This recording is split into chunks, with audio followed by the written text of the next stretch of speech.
You're listening to a CNA podcast. Hey, it's Andrea Heng, and this is the Money Talks podcast where we talk about all things personal finance related. Have you made a nomination for your CPF funds? What about your assets like cash savings and investments? Have you had them assigned? And who's going to execute your requests when you're no longer around? These may seem like abstract, pretty far away questions to ask now, but they're more crucial than we think. Recently, someone I know passed away and he wasn't even 30. His family was then left with the unforgiving task of looking into his legacy plan. He had none. And that's led to a whole bunch of complications. So as is our practice here at Money Talks, we're going to have this really important conversation. And it's one that might be difficult to have with your loved ones, but it is vital to ensuring that they are taken care of when you are gone. And I'll be getting answers today from Lionel Wong. He's Associate Director of finexis Advisory. Hey Lionel, welcome. Hello. I'd like to think about this topic from a few aspects. Why we need to do it, what it entails, and how to ensure minimal or no disputes. Let's start with the why, Lionel. If you could give me the single biggest, most important reason we need to have a legacy plan in place, what would you say it is? I would say that it is such that your family will get to receive their inheritance as how you plan it and not leave it to uncertainties. Okay, so the thing is, a lot of people think that legacy planning is only for the wealthy. Tell us that this is a myth. It's a myth. For example, for Singaporeans, most of us would have had at least a property. Okay. Right? Mm-hmm. And even if we only have one property, our children, when they grow up, they will have their own property. Yeah. And I think that is a blessing that Singaporeans have. In the event that a person passes away, and this person's property ends up being passed over to the two children, complications might arise if the children have no idea how to dispose of the property, or if one of them want to dispose it and one of them want to keep it.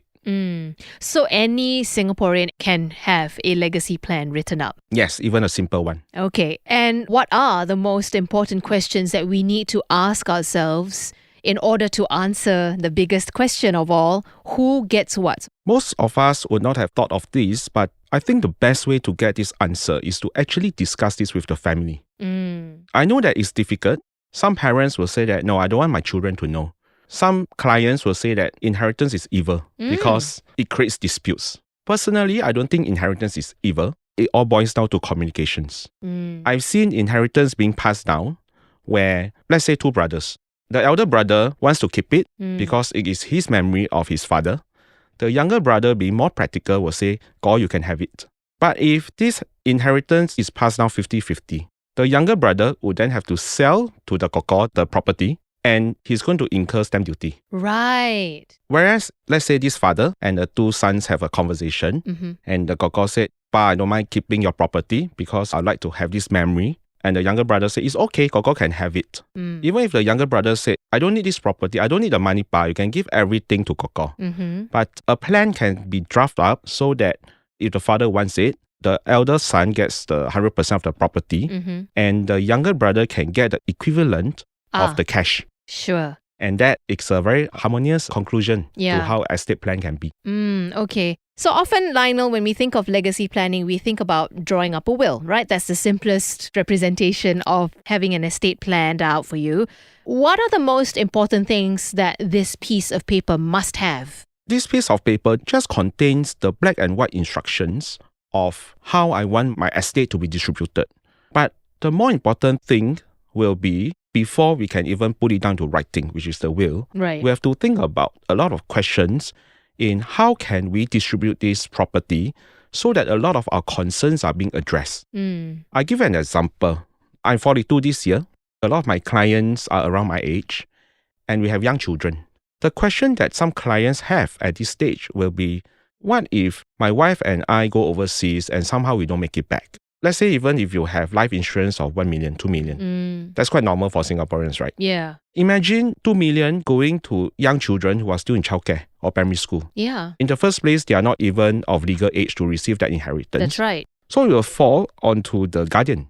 Some guardians might not be comfortable to hold on to their money.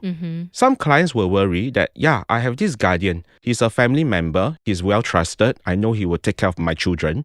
But what if something happens to him? Yeah. And where is this money going to go to? Imagine if this guardian puts the money into a joint account with an in-law or something. There's a lot of uncertainties. I'm not saying that this guardian is going to do any funny business, right? No. A family member can be trusted. Yeah. But there is just all these uncertainties.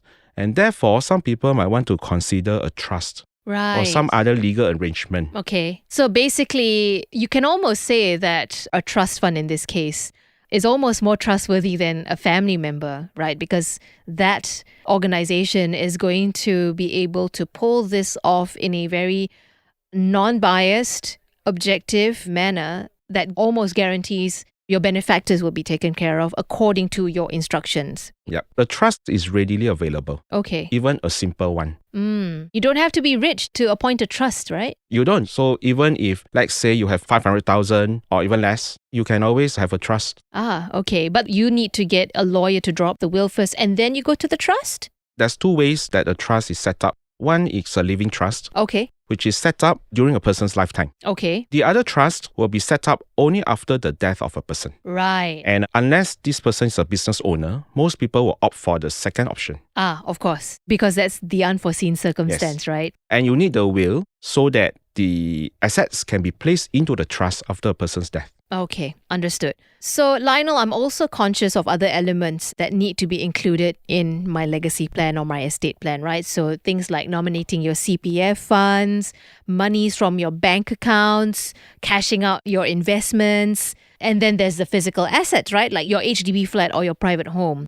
So, for any or all of these elements, what is the most important thing to note in my will? CPF nominations or even insurance nominations, if you have done a nomination, will not be part of a will. Okay. So they are separate from the will. Yes. Okay. So the thing is, depending on how complicated your estate can be, there's this probate. Okay. So when a person passes away, if there's a will, executor has to apply to the court for a grant of probate. Okay. I have a client that passed away, and his probate took 1.5 years. Wow. His only beneficiary is the wife. So even if it was just one beneficiary, that process takes so long. Yes, the court will not give the grant of probate. His wife happens to be the executor and is also the beneficiary. But the wife cannot access his estate because the grant of probate is not given. And why is it taking so long? Because the lawyer has written to the banks, so they need to check whether there's any liabilities, there's outstanding loans and everything. And the wife is a housewife. So the wife is not working. And she kept messaging me and say, Lionel, when can I get this inheritance? Otherwise, we'll have issues paying off living expenses and all that. Exactly. But there's nothing we can do about it. So if there is a CPF nomination or if there's a nomination on the insurance, it will bypass this probate. Okay. Usually within 14 days, she will be able to receive this money and her life will go on as usual until the rest of the money comes in. What about debts? How do I make sure that my family members won't be saddled with my debt after I'm gone? If there is debt, the executor of the will will have to settle the debt before the remaining assets can be distributed to the family members or any beneficiaries in the will. Almost all Singaporeans will have property. Yes. And almost all of us would have had our mortgage loan. Yes. And that is our biggest debt. If we still have an outstanding mortgage loan, we technically do not own the property. The bank has the rights over it. Got it. If a person passes away, leaving behind a huge mortgage loan, the executor either have to pay off the loan from the assets or he can use a insurance payout to pay for it. Otherwise, what happens is if the mortgage loan is not settled, the bank will then sell off the property on your behalf, sometimes at a fire sale at a low price. Basically, it's just following market value. They might not even follow market value. Right. Because the bank's concern is just to recover that loan. Understood. Okay, so you often hear of executors of the will, right? Who would you advise or recommend we select to execute our will in the event that we don't use a trust or any other form of executors? Some clients will appoint a trusted family member Okay. who is also a beneficiary. because the beneficiary has vested interest to Sure. execute the will, right? Sure, yeah. And the will is public. Mm. That is one not so good thing about a will. It is public. Okay, what's a repercussion of that when a will is public? Everybody in the family will know about it. So when a will is being executed, the lawyer will ask all the beneficiaries to his office, and the will be declared Right. in front of the lawyer. Okay. So everybody will know that, oh, okay, my brother is getting this much, my sister is getting this much, my aunt is getting this much, and Right. hey, this cousin that's not been in the family for 20 years is getting this much. Yeah. So that is the downside of a will, which there are solutions Okay. to overcome this. Okay. If a person does not wish the will to be public because he doesn't want disputes. I have known clients who will appoint their financial advisor as the executor until their children have reached a certain age that is responsible enough to take over as executor. Oh, So right. you can do that appointment in the will as well. So you have a variety of options Yes. basically, and it depends on what you are most comfortable with. Okay. And what happens if I don't appoint an executor in the event of my untimely death? So you are saying that you don't have a will because all will must have executors. Okay. If there is no will, then the family members of the deceased Mm. will have to apply to the court for a letter of administration.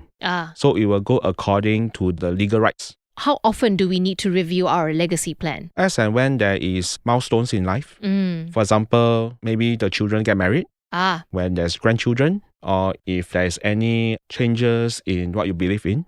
For example, Warren Buffett recently changed his will.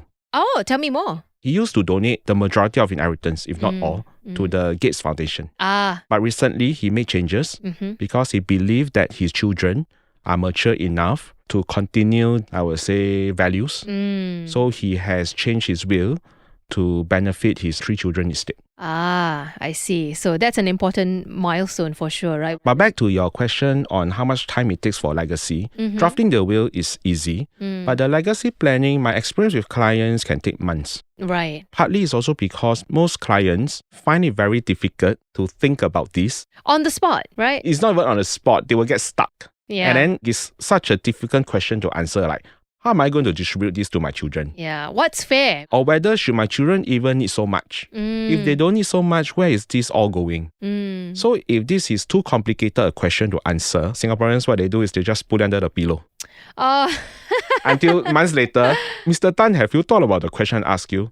Give me some time, and then they'll chuck in a pillow. Oh dear. And most people will really start thinking about it probably in their 70s and 80s, which it might not be such an optimal time to do so at that age. So that brings me to my next question then. At what point in my life should I start thinking about drawing up my legacy plan? Obviously, if you're saying that doing it in your 70s and 80s when you are facing your mortality, that's when things start to get really urgent, right? But if that's not the case and that's not recommended, what do you recommend? Having a plan or discussing a plan doesn't mean you have to do something about it.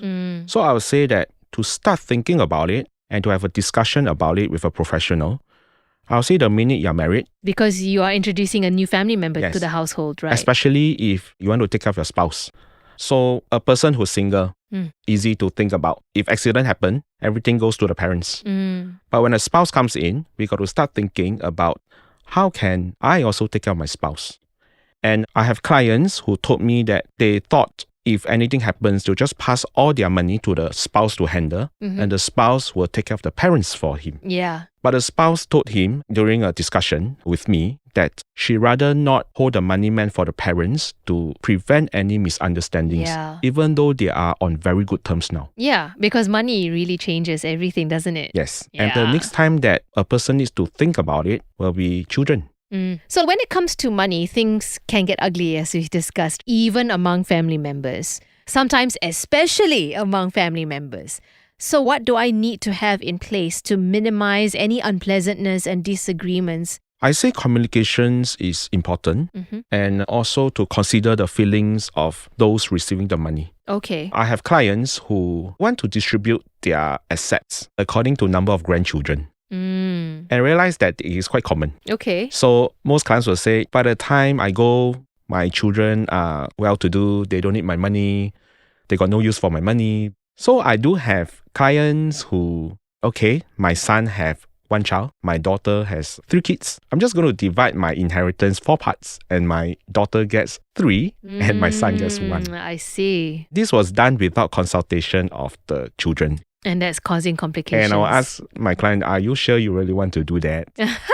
This will really cause some unhappiness if one day they are called to the lawyer's office and the lawyer and the executor will say, okay, this is what you are getting. Because it'll come as a shock, right? Because that's not what they're expecting. But that's the thing though, right? You noted earlier about how so many of your clients, especially the older generation, they're not keen to even have this discussion or this conversation with their family members. How do you convince them to do that then? Some of my clients, in fact, majority, will also ask me to look after their children's planning. Wow, okay. I have to play a fine line between client's confidentiality and trying to be that bridge between what the parents' wishes are and how the children are feeling. Right. Sometimes I will find a way to say that, for example, are you sure you really want to do that? Your children might not be very happy if they find out that you are distributing your wealth in that way.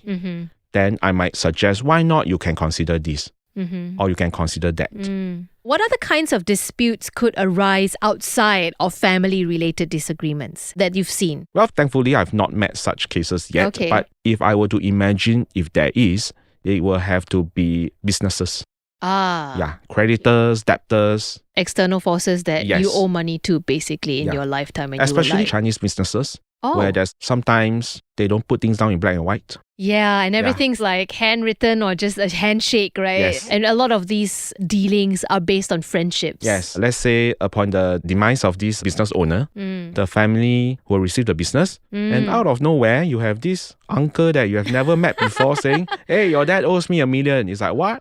Yeah. So this is yet another unforeseen circumstance that makes you realize how important it is to have things in black and white, right? Yes. My final question here, Lionel. What other caveats and exceptions do I need to prepare for when drafting up my estate plan and just basically preparing to hand over all of my assets and finances when I die? Most Singaporeans would not have thought of this, and a lot of them would have told me that my children don't need that much money. And I would encourage them to think more about the causes that they would like to support.